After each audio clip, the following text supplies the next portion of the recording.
Hi guys! Welcome back to my channel. Kung bago kayo sa channel na to, welcome sa aming channel. May bisita tayo ngayon. Si Alyceson! Say hi, baby! Baby! Baby! Uy! Smile mo dyan! Hello, Anna!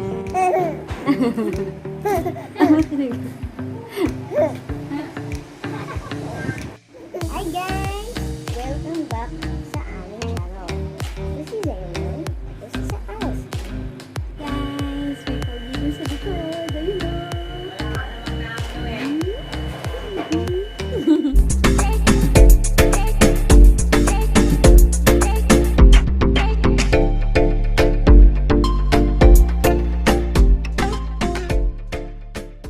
Hindi ko nang papatagalin. Gusto ko na malaman niyo kung paano ko ginawa ang DIY na yun.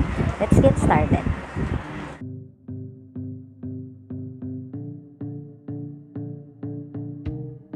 Let's start. Ang gagawin po natin ngayon ay jumpsuit.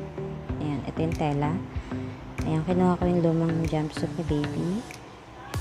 Yan po ay mahaba. Yan ay lampas tuhod niya. Ang gagawin po natin ay above the knee. Ayan, kaya medyo maigsi yung size ng gagawin ko. Niluagan ko po siya kasi medyo tight yung kanyang tela. Di naman sobrang tight. Stretchable pa rin naman siya, pero para sure na rin. Kasi ibang style yung gagawin natin, kaya kailangan natin ng extra allowance sa tela natin. Ayan, 13 inches lang siya yung. Okay, next gupitin na po natin siya. Ayan yung ating sinukat, yung ating ginuhit. Ginuhitan ko na pala yan kanina bago pa ako start, para sure. Ayan.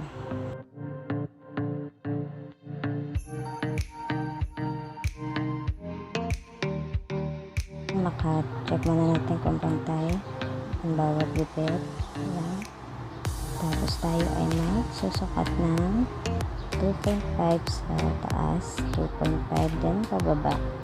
Yan po ay para sa ating armhole. Maliit lang siya kasi kung baby lang siya. Ayan. Ayan, sundan nyo lang po yung ginagawa ko. Tapos gupitin po natin. Okay, pag natapos na pong gupitin, ayan, tatahiin po yan side na yan. Yung sa kilikili, sa may bandang leeg. Ayan, tahiin na po natin. Medyo mahaba po ito kasi tahi ko lang po siya ng kamay.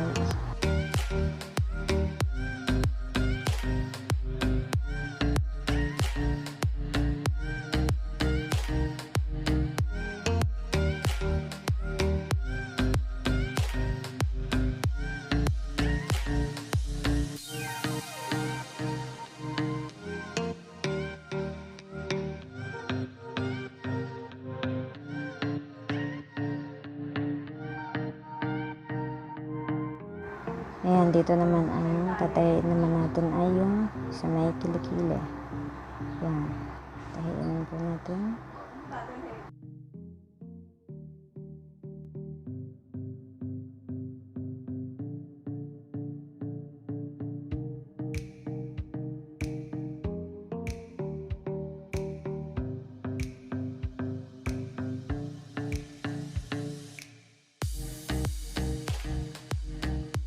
Ayan, mapapansin niyo po ay isang tupi lang yung ginawa ko dyan kasi hindi ko na siya tinupi kasi masyado siyang kakapal.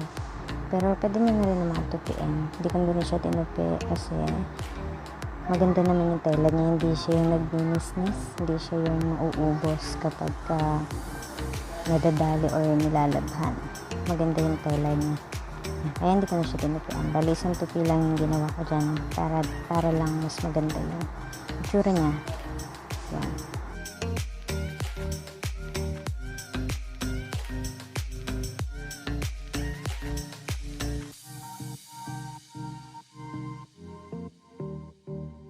Okay, let's go for the off-shoulder part. Ito na po yung natahi natin yung sa kalikila at yung sa leeg. Yan. Gagawin natin ay patayang tela na 16 inches. Yan yung part ng kaninang ginupit kong tela. Hindi ko na napakita kasi nalimutan ko. Yan. Lagyan natin yung gitna ng ating damit. para makita natin yung part na saan natin siya ilalagay para gitnang-gitna natin siya.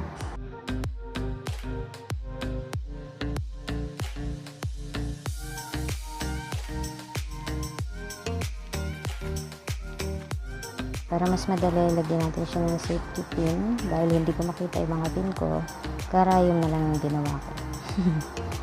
Ayan. Tapos tatahiin natin siya mula dun sa may leeg hanggang dun palikod. Magtitira lang tayo ng konting part na butas na hindi tahi para dun sa ating garter. Ayan, natahi na siya. Diba? Bilis. Ayan. Tapos, next natin ay yung sa may bandang baba.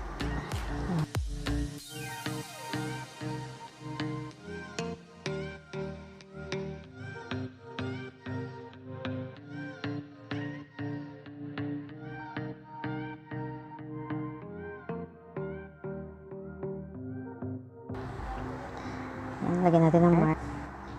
Yan. Kaya ganyan yung shape na ginagawa ko kasi para hindi siya di ba may diaper si baby, para hindi parang masikip tingnan. Kaya ganyan yung shape na ginagawa ko. Ayan. Okay, next balik rin natin at tahiin natin siya. Tahiin mo lang siya doon, sundan mo lang yung shape niya pabilog. Ayan. Syempre mahaba lang naman yung tahian niya.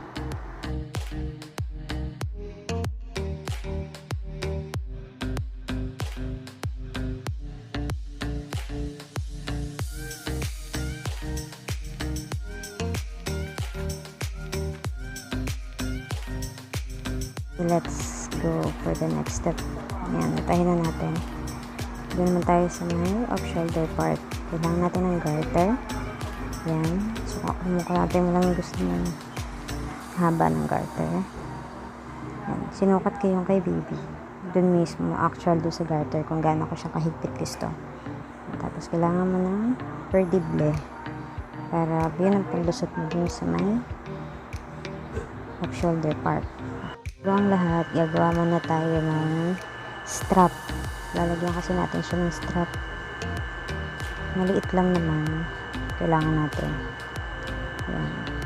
Para dun sa strap na kasi baby siya, hindi siya pwedeng off shoulder. So, tataas yung kapag hindi natin siya nilagyan ng strap. Ayan. Tayo ng part. Mapit lang tayo ng part na kailangan natin. Ang haba na gusto natin. Ayan, usually ginagawa ko mga 5 inches ang haba niyan. Kasi para hindi naman yung sobrang baba ng damit or sobrang taas ng damit. Sakto na yung 5 inches. Kasama na yung allowance doon. Okay. Ayan, ganyan siya. Yun. Tatahin mo siya doon.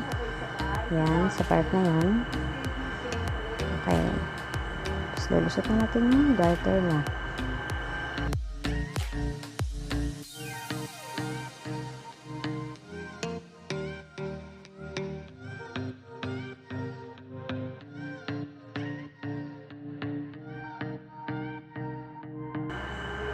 Tapos, pagka ayos na yan, ayusin mo yung garter. Ilain mo lang, pantayin natin kung para magpantay yung sikip niya kasi may part na maluag pa, kailangan magpunta dun yung garter lahat.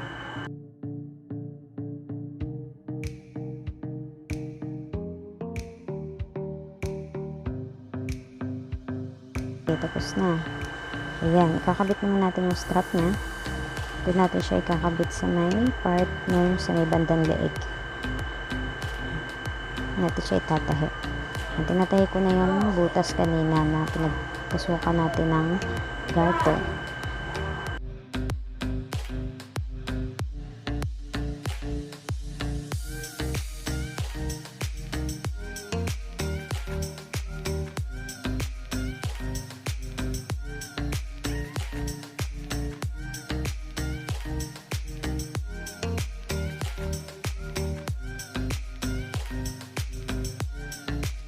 At ito na, buo na siya. Ayan. Ayan ang ating jumpsuit off shoulder. or off-shoulder jumpsuit. Ready na ulit ang pang OOTD ng aking baby. Ayan, so wala siyang opening sa baba. Bali, ang mangyayari po kasi niyan, ang pag sinuot siya ay mula dun sa may itaas. Yan, dito sa part na yan. Diyan niya po siya isusuot si baby at pataas. Ayan, kaya po natin niluagan yung pinaka-size niya para hindi po mahirapan tayo magsuot. Yan, pati yung garter niya, yun po yung purpose na. Ayan. So, next naman ay, syempre hindi makukumpletong walang accessories like turban. Gagawa po tayo ng turban. Ayan. Dahil galing po yan doon sa tela na tira kanina. Ayan. Sundan nyo na lang po kung paano po siya ginagawa. Gumupit lang ako ng tela. Gusto kong kapal. Actually, hindi ko talaga siya marunong gumawa. Nakita ko lang, tinignan ko lang doon sa picture nung isa kong tinitinda. Tinignan ko lang kung ano tsura niya. Baka sakaling ganun talaga siya gawin. Yan, marami naman pong video dyan. Pwede nyo panoorin kung paano gumawa talaga ng ganitong klaseng turban. Yan, pero ito yung sa akin. Ito yung kung paano ko siya ginagawa. Tsaka konti lang kasi yung tela, kaya ginawa ko na lang po ng paraan. Ayan. Kailangan niyo po ng maliit na garter. 3 pirasong tela. Ayan, pagtugtungin niyo lang po yan. Nalagay ko yung garter doon sa loob ng tela na nasa baba. Yan. Diyan. Tapos na. And then, yan. Yan po yung turban natin. Finish na ang ating turban at ang ating damit. Ayan.